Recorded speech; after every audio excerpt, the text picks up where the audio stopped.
皆さんこんにちは、Kento です。Today we're going to talk about etymology. So what the heck is that? Etymology is like the history of the word, the way a word came to be. And what's cool about Japanese etymology is that a lot of those Japanese words come from Chinese stories and legends. And today we're going to talk about the word kanpeki. It means perfect. But if you look at the kanji characters, you can see that it literally means complete jewel. So what does that mean? Let's find out. So the story of kanpeki dates back in the Warring States period in China. This is like 400 to 200 BC. This is like pre-Jesus time, all right? And in the Warring States period, there were a bunch of warring states, and one of them was the Kingdom of Zhou, and the other one was the Kingdom of Qin. Now, the Zhou king finds this jewel, this beautiful jewel, and it's like the talk of the town, right? Everyone's like, whoa, Zhou got himself a really nice piece. And Qin's having none of it. Qin's like, I want that. And Qin at this time is huge compared to Zhou. Like Zhou is small fish compared to Qin's shark. Anyways, Qin is like, hey Zhou, I'll give you 15 towns for that jewel. And Zhou knows Qin is full of it, okay? Qin's been lying about every trade deal. You know, Qin has been tricking everyone, growing their empire. It's like, Zhou's like, you know what, Qin? I know you're lying, but oh my god, you have a huge army. I don't know how to get out of this. And I'm sure, like, the villagers and, like, the dignitaries at Zhou's country was probably like, you know, sir, I know he's lying, but if you say no to 15 towns, I mean, I would really like 15 towns. That would really help us out. I think you gotta take this deal, even if he is lying. So Zhou's like, man, I really love this jewel. Like, what do I do? So he asks around. No dice. Nobody has a good idea. But then he hears about Lin Shangru. And I apologize. My pronunciation of Chinese is terrible. Lin Shangru, he's one of these people who loiter around in the Chinese lords' palaces eating free food. And he's a politician, but he's just loitering around. And his job is to provide advice in times of crisis. And this is a crisis. So Zhou's like, yo, Lin, my buddy Lin. Here's the situation. Qin wants my jewel. He's promising 15 towns, but I think he's lying, and I don't know what to do. I don't want to give it to him for free, but Qin is huge, you know, he's got a huge army. I really don't want to, you know, say no without good reason. Lin Shanru is like, yo, I got you. I'll take the jewel to Qin. And we'll do the trade deal. I'll get you the 15 towns. But if Qin is lying about the 15 towns, I'll bring back the jewel. Easy. And Zhou's like, all right, I mean, I don't know how you're going to do that, but sure, go ahead. So Lin goes to Qin, and, you know, there's like a huge emperor's palace kind of situation. He walks in, he has the jewel, right? And the Qin king is like, yo, let me see that. And Lin is like, okay. He hands the jewel to Qin. And Qin is already talking to all his buddies in the chamber, saying like, yo, this will look great in the living room. And like a lady friend comes by and is like, whoa, why don't we make that into a dress? Like, this will look great on me, you know? And they're all talking, you know? They're all having a great time, you know? But not a single mention of 15 towns is ever uttered. And Lin's like, oh my god, he's probably just gonna he's probably just gonna take it. And Chin is like, oh yeah, Lin, thank you for coming. You could go home now. And Lin's like, son of a, okay. I planned for this. I'm gonna go to plan B.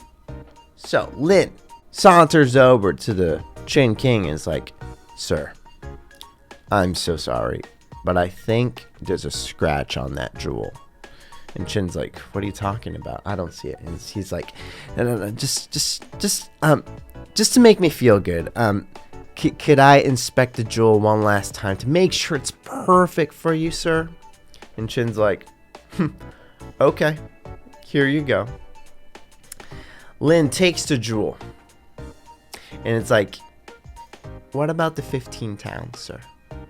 And Chin's like, what 15 towns? And Lin's like, you promised 15 towns. And Chin's like, 15 towns? What? You think I'm made out of towns?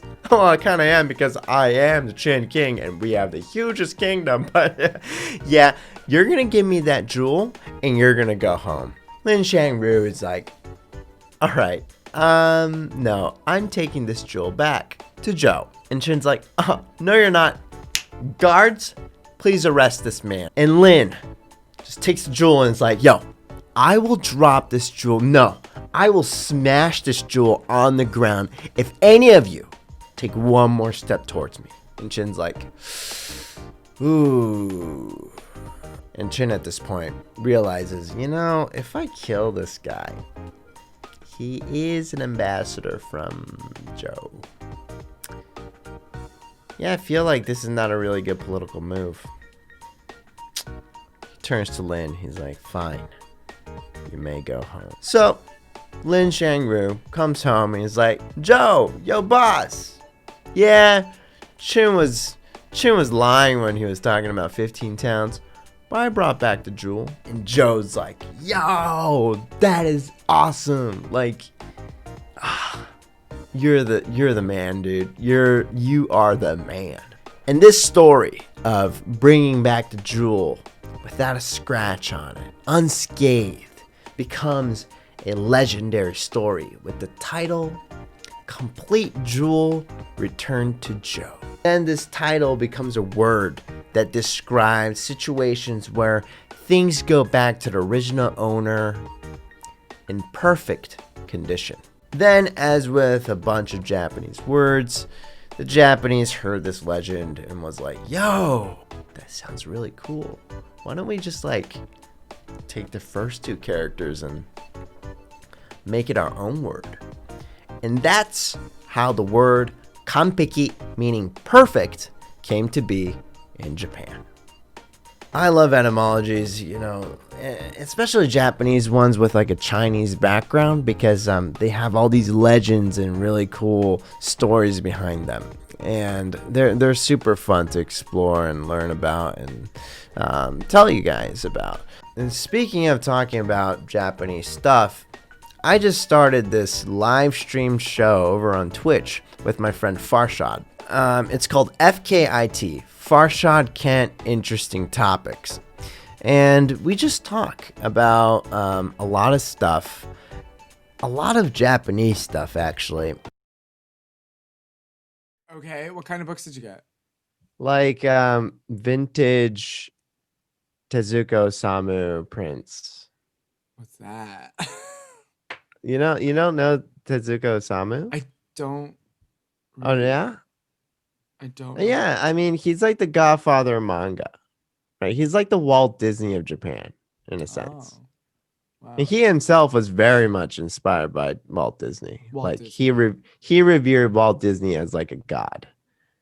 And yeah, it's like he really loved it, but he laid the groundwork of all that is great about Japanese anime and manga, but also the horrible parts, like the intense labor conditions that the manga and anime industry experience in Japan, for better or worse, were laid down and made possible by him. Because like when he sold his anime to Astro Boy, when he sold his Oh, anime, that's right. I know Astro Boy, actually, to the TV companies, he knew that they were like these people weren't really too keen on paying for a cartoon, so Okay. he underbid the competition by like a tenth.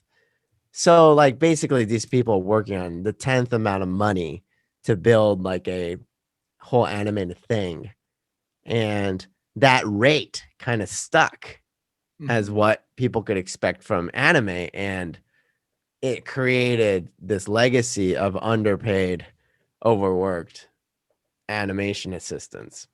But Wow. he did make anime possible You made in a anime way. possible. We are doing that show every week, Mondays at 8 p.m. Eastern Time over on Twitch. The link is going to be in the description below, and I hope to see you there. It's going to be fun. Thank you so much. Have a good one. Bye.